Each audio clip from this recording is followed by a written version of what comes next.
మధ్యకాలంలో ఏదన్నా గట్టిగా ఖండించే మెసేజ్ చెప్తే లేవట చెప్పరా? మా మనోభావాలు దెబ్బతిన్నా మీరు క్షమాపణ చెప్తారా చెప్పరా? చెప్పం అడుగుతాను, చెప్పం నేను దిక్కున్న కాడ చెప్పుకొని అడుగుతాను, చెప్పం. దేవుడు సేవకుడు ఎవరు తెలుసా? దేవుడు సేవకుడు ఖండిస్తాడు, గద్దిస్తాడు. ఇచ్చే పదవంతి కాదు, నీ ఇచ్చే డబ్బు కాదు, మీ యొక్క టాలెంట్ కాదు, మీ వరాలు కాదు, మీ బతుకు కావాలని అడుగుతాడు సేవకుడు.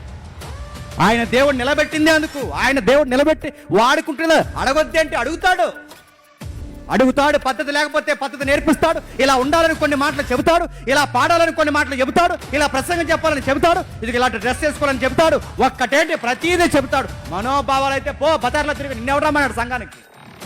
పో బయటికి పో, సంతలు ఉండాలి, నిన్నెవరు రమ్మన్నాడు సంఘానికి? మనోభావాలు ఉండవు. అన్ని భావాలు కప్పెట్టుకొని, అన్ని అహంకారాలు తగ్గించుకొని ప్రతిరోజు సిలువెత్తుకున్నవాడే సంఘంలో ఉండాలి.